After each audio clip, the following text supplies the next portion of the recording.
विश्व के सब पाप हो जाए, मान लो सब पाप हो गए, कोई ऐसे नहीं बकाया जिनको हम कह दे कि हमने पाप नहीं किया।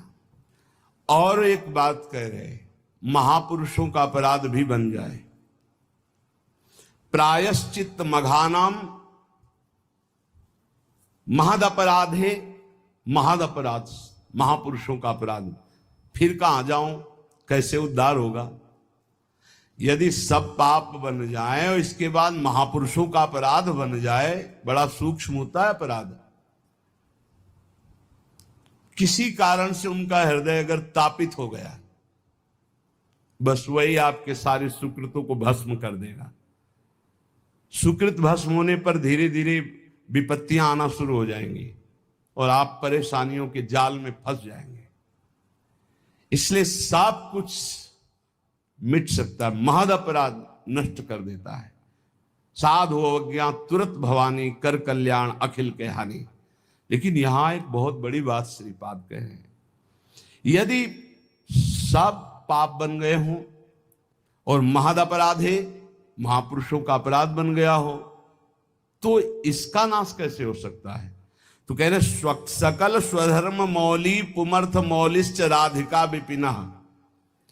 श्री वृंदावन धाम में आकर के पढ़ रहो कि अब मरूंगा तो आप में ही मरूंगा, अब जो कुछ है सब आप, सब माफ कर देगा, महद अपराध माफ कर देगा, सब पाप नष्ट कर देगा, भगवत प्राप्ति हो जाएगी।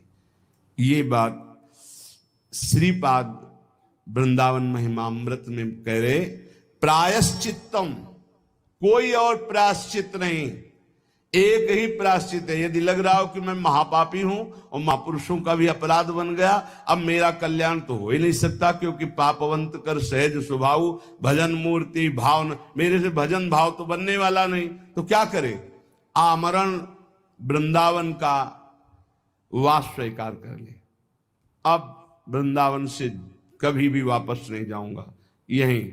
और उसके बिना किसी साधना के इस एक नियम लेने मात्र से सारे पाप और महापुरुषों के अपराध भी नष्ट हो जाएंगे, उसे भगवत प्राप्ति हो जाएगी पड़े पड़े वृंदावन में। ए भाई, बहुत बड़ी वस्तु मिल गई है। श्रीधाम वृंदावन का आश्रय, वास, सत्संग, नाम जप, निश्चित निश्चित हमें अब अन्य किसी साधन, अन्य किसी तीर्थ, अन्य किसी भावना में, अगर वृंदावन का आमरण व्रत ले लिया जाए, आमरण व्रत कहते कि अब जिंदा नहीं निकलेंगे यहां से, तो चाहे जितना महद अपराधी उसे भगवत प्राप्ति हो जाएगी। क्या आप लोग वृंदावन वास करके सत्संग सुनते हैं, नाम जप करते हैं, आपको क्या भगवत प्राप्ति नहीं होगी? इसीलिए हम कहते हैं गर्व से कहो होगी।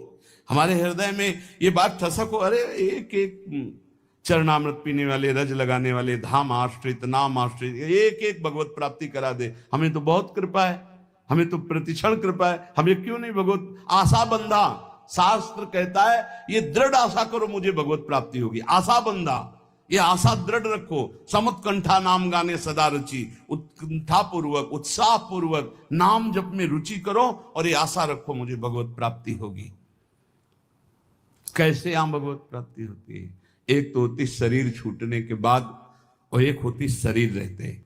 श्री राधाया सिंजन मणिनूपुर पाद विन्यासान, सप्रेम तत्र तत्र स्मृत्यो दश्रावसंति तद्वने धन्या। आहा, जिसने ये व्रत ले लिया कि आमरण वृंदावन वास करेंगे, जब तक शरीर नहीं छूट जाता, चाहे जितना कष्ट हो इतना तक, और रशकों ने कर दिखाया, खंड खंड हो जाए तन, अंग अंग सत टूक, वृंदावन नहीं छाड़ी वो है बड़ी चूक। बोले जो ऐसा नियम ले लेता है तो एक दिन उसको वृंदावन की कृपा प्राप्त होती है। अचानक उसको श्री किशोरी जी के चरणों की नूपुर ध्वनि सुनाई देती है। श्रीपाद प्रबोधानंद जी, श्री राधाया सिंजन मणि नूपुर पाद विन्यासान, श्री जी जो हंस गति से चल रही, गजगामिनी गति से चल रही, तो उनके नूपुरों की ध्वनि, नूपुरों की ध्वनि, अनेक मंत्र नाद मंजू नूपुरा, नूपुरों से अनेक मंत्रों के नाद प्रकट होते रहते। नूपुर ध्वनि जहां सुनी तो उधर दृष्टि गई, देखा गजनायक प्रभु चाल गयंदनी गति वृषभानु किशोरी, दोनों आ रहे। निकष कुंज ठाड़े भये भुजा परस्परंस, दृश्य बदल गया। अब अश्रुओं की धार बहने लगी। बोले धन्य है वो महाभाग्यवान पुरुष वृंदावन वासी, कृतार्थ हो गया। श्यामा श्याम, ये घर है भैया, कभी निकल करके मिल लेंगे, चिंता मत करो, घर है उनका। कभी घूमते घूमते दोनों लाडले दृष्टि डाल देंगे। जब दृष्टि से खींच लिया, घर बुला लिया, मिलने में क्या देरी है। मैं मिलने की चाह रखो, बाट जो हो। राधा तत्प्रिय चरणाम्बुज परिचरणाति सदृशाम्भोदहु, देहा कदानु वृंदावने भविष्यामि। ऐसा कब होगा कि मैं श्री राधा और उनके प्राण प्रिय श्याम सुंदर दोनों के चरणों की सेवा में निमग्न, देह ध्यास भूलकर भाव देह से उनकी सेवा में हर समय बना रहूंगा। ऐसा कब होगा? मैं पुरुष हूं, मैं स्त्री हूं, ये भाव भूल जाए। मैं श्री जी की नित्य सहचरी हूं, इस भाव में स्थित होकर राधा श्याम सुंदर के युगल चरणारविंद की सेवा में कब मैं भाव देह से निरंतर निमग्न रहूंगी। वृंदारण्य वसते हृदर्म कोटि कुकर्म कोटिर्वा, भवतु समस्तम शोढ्वा संसाधयितास्मि कंचन स्वार्थम। देखो मैं अब तो अखंड वृंदावन वास करूंगा, अब चाहे कोट या धर्म हो जाए, इनकी मुझे कोई परवाह नहीं। देखो ये हिम्मत तो करनी पड़ेगी। नहीं बोले वैष्णव सेवा में वैष्णव अपराध बन जाएंगे।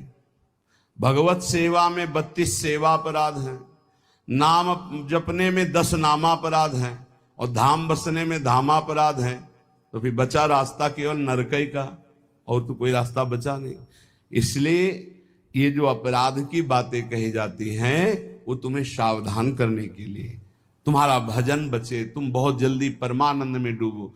डरना नहीं है कि हम धामापराध से डरकर धाम में वास न करें, नामापराध से डरकर नाम जप न करें, वैष्णव अपराध से डर करके हम संतों का संग न करें, सेवा अपराध से डर करके हम भगवत सेवा न। ये डरने के लिए नहीं, ये और निर्भय होने के लिए बताए गए कि अगर इन त्रुटियों को संभाल लोगे तो आप महाभागवत होकर भगवत प्रेम में डूब जाओगे। श्रीपाद कह रहे मानो हमें वृंदावन वास करना है। बोले अरे हमको छोड़कर वृंदावन वास करोगे तुम्हें पाप लगेगा, ये ऋण मुक्त नहीं होगा। अमुक ऋण चुका करके, मातृ ऋण, पितृ देव ऋण, ऋषि ऋण, गुरु ऋण, बड़े ऋण है या बहुत प्रकार के दबाव पक्ष हैं। तो कह रहे वृंदारण्य वसते अधर्म कोटि। अब 2-4 अधर्म नहीं, अगर करोड़ों अधर्म करने पड़े तो भी मैं उसकी परवाह नहीं करूंगा, पर वृंदावन अब वास करूंगा। और कुकर्म कोटिर्वा, कुछ भी, अब वृंदावन वास करूंगा। इसका मतलब क्या? इतने बड़े महापुरुष की बुद्धि खराब है कि कुकर्म करेंगे, वो अधर्म करेंगे? नहीं, बात कहे। जैसे लोग कहने लगते ना तुम सब छोड़कर भजन करने, अरे बहुत पाप लगेगा, ऐसा वैसा, तुम ऐसा कर, ये तो बड़ा अधर्म है। कल किसी ने एक प्रश्न लिखा कि आपकी आज्ञा के अनुसार मैं नौकरी करता हूं, नौकरी के शेष समय में भजन करता हूं, जब भजन करता हूं तो पूरा परिवार हमारा विरोध करता है, हमें गालियां मिलती हैं, हमारा इस तरह का विरोध हो रहा है कि घर में रहना मुश्किल पड़ रहा है। यह है माया, ये है। कितना सुंदर उसका जीवन है, तो नौकरी करके घर परिवार को चला रहा है, शेष समय वो प्रपंच न करके नाम जप कर रहा है। कितना सुंदर जीवन है। पर ये माया भगवती देवी है सा गुणमयी मम माया दुरत्या, यही दुरत्य है। अब वो कह रहा है पूरा परिवार विरोध में, तो जीऊं कैसे जीऊं, क्योंकि मुझे अभी भगवान से कोई प्रेम तो हो नहीं गया, उनके बल पे जीऊं।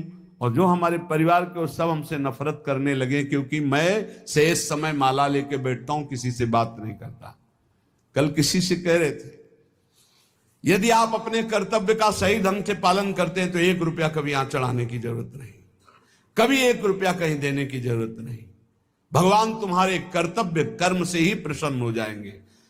और बेईमानी करके लाखों रुपया लाओ, इधर उधर बांटो तो सबकी बुद्धि भ्रष्ट होगी। बहुत विचित्र हाल है। ये दान पुण्य का खाने से ऐसे डरो जैसे जहर से डरते हैं। कई बार कहा है, गृहस्थों के अन्न के बड़े बड़े दांत, भजन न करोगे तो फाड़ डालेंगे। राधे दोस्तों, आप महाराज प्रेमानंद जी की वीडियो देखना चाहते हैं, हमें कमेंट करके जरूर बताएं। आप सभी ने वीडियो को अंत तक देखा, आप सभी का बहुत बहुत धन्यवाद। राधा रानी की कृपा, भगवान श्री कृष्ण की कृपा आप सभी पर बनी रहे। आप खुश रहें, मस्त रहें, जहां भी रहें, हंसते खेलते रहें। राधे राधे।